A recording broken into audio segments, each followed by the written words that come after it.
बिस्मिल्लाहिर्रहमानिर्रहीम। अस्सलामु अलैकुम वरहमतुल्लाह।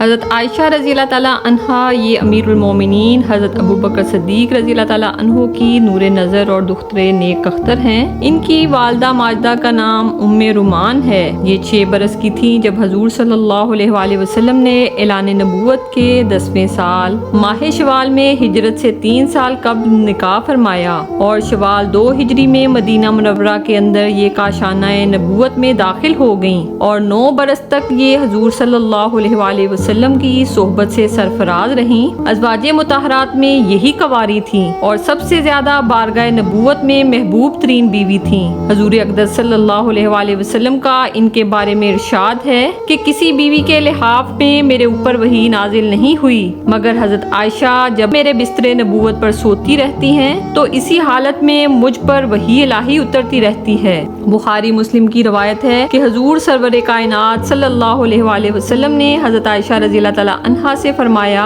कि 3 रातें ख्वाब में ये देखता रहा कि एक फरिश्ता तुमको एक रेशमी कपड़े में लपेट कर मेरे पास लाता रहा और मुझसे ये कहता रहा ये आपकी बीवी हैं। जब मैंने तुम्हारे चेहरे से कपड़ा हटा कर देखा तो नागहां वो तुम ही थी। इसके बाद मैंने अपने दिल में कहा कि अगर ये ख्वाब अल्लाह ताला की तरफ से है तो वो इस ख्वाब को पूरा कर दिखाएगा। फिक़्ह व हदीस के अलूम में अज़वाजे मुतहरात के अंदर इनका दर्जा बहुत ही बुलंद है। 2210 हदीसें उन्होंने हजूर सल्लल्लाहु अलैहि वसल्लम से रवायत की हैं। इनकी रवायत की हुई हदीसों में से 174 हदीसें ऐसी हैं जो बुखारी मुस्लिम दोनों किताबों में हैं और 54 हदीसें ऐसी हैं जो सिर्फ बुखारी शरीफ में हैं और 68 हदीसें वो हैं जिनको सिर्फ इमाम मुस्लिम ने अपनी किताब सही मुस्लिम में तहरीर किया है। इनके अलावा बाकी हदीसें अहादीस की दूसरी किताबों में मज़कूर हैं। इब्ने साद ने हजरत आयशा रज़ी अल्लाह ताला अन्हा से नकल किया है कि खुद हजरत आयशा रज़ी अल्लाह ताला अन्हा फरमाया करती थी कि मुझे तमाम अज़वाजे मुतहरात पर ऐसी 10 फजीलतें हासिल हैं जो दूसरी अज़वाजे मुतहरात को हासिल नहीं हुई। हजूर सल्लल्लाहु अलैहि वसल्लम ने मेरे सिवा किसी दूसरी कवारी औरत से निकाह नहीं फरमाया। मेरे सिवा अज़वाजे मुतहरात में से कोई भी ऐसी नहीं कि जिसके माँ बाप दोनों मुहाजिर हों। अल्लाह ताला ने मेरी बरात और पाक दामनी का बयान आसमान से कुरान में नाजिल फरमाया। निकाह से कबल हजरत जिब्राइल अलैहिस्सलाम ने एक रेशमी कपड़े में मेरी सूरत लाकर हजूर सल्लल्लाहु अलैहि वसल्लम को दिखला दी थी और आप 3 रातें ख्वाब में मुझे देखते रहे। मैं और हजूर सल्लल्लाहु अलैहि वसल्लम एक ही बर्तन में से पानी ले लेकर गुस्ल किया करते थे। ये शर्फ मेरे सिवा अज़वाजे मुतहरात में से किसी को भी नसीब नहीं हुआ। हजूर अक़दस सल्लल्लाहु अलैहि वसल्लम नमाज तहज्जुद पढ़ते थे और मैं आपके आगे सोई रहती थी। उम्महातुल मोमिनीन में से कोई भी हजूर सल्लल्लाहु अलैहि वसल्लम की इस करीमाना मोहब्बत से सरफराज नहीं हुई। मैं हजूर सल्लल्लाहु अलैहि वसल्लम के साथ एक लिहाफ में सोती रहती तो और आप पर अल्लाह की वही नाजिल हुआ करती थी। ये वो अज़ाज़े खुदाबंदी है जो मेरे सिवा हजूर सल्लल्लाहु अलैहि वसल्लम की किसी ज़ौजा मुतहरा को हासिल नहीं हुआ। वफ़ात अक़दस के वक्त मैं हजूर सल्लल्लाहु अलैहि वसल्लम को अपनी गोद में लिए हुए बैठी थी। आपका सरे अनवर मेरे सीने और हलक के दरमियान था और इसी हालत में हजूर सल्लल्लाहु अलैहि वसल्लम का विसाल हुआ।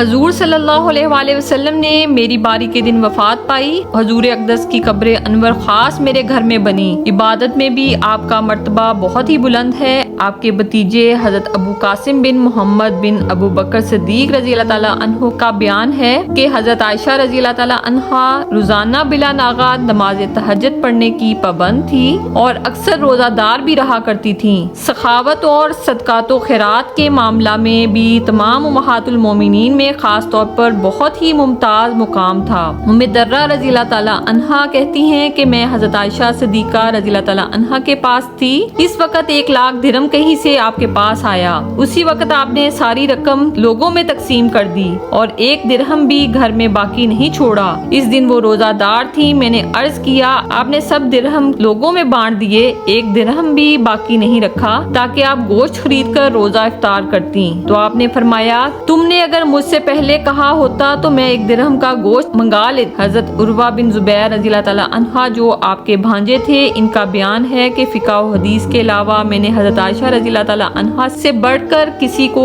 اشعار عرب کا جاننے والا نہیں پایا۔ وہ دوران گفتگو میں ہر موقع پر کوئی نہ کوئی شعر پڑھ دیا کرتی تھیں جو بہت ہی برمحل ہوا کرتا تھا۔ علم طب کے معاملے میں بھی، علاج معالجہ میں بھی انہیں کافی مہارت تھی۔ حضرت عروہ بن زبیر رضی اللہ تعالیٰ عنہ کہتے ہیں کہ میں نے ایک دن حیران ہو کر حضرت بی بی عائشہ صدیقہ سے عرض کیا، اے اماں جان، مجھے آپ کے علم و حدیث و فقہ پر کوئی تعجب نہیں، کیونکہ آپ نے رسول اللہ صلی اللہ علیہ وآلہ وسلم کی زوجیت اور صحبت کا شرف پایا ہے، اور آپ رسول اللہ صلی اللہ علیہ وآلہ وسلم کی سب سے محبوب ترین زوجہ مقدسہ ہیں۔ اسی طرح مجھے اس پر بھی کوئی تعجب اور حیرانی نہیں کہ آپ کو اس قدر زیادہ عرب کے اشعار کیوں اور کس طرح یاد ہو گئے، اس لیے کہ میں جانتا ہوں کہ آپ حضرت ابوبکر صدیق کی نور نظر ہیں اور وہ اشعار عرب کے بہت بڑے حافظ و ماہر تھے، مگر میں اس بات پر بہت ہی حیران ہوں کہ آخر یہ طبی معلومات اور علاج معالجہ کی مہارت آپ کو کہاں سے اور کیسے حاصل ہو گئی۔ یہ سن کر حضرت عائشہ صدیقہ نے فرمایا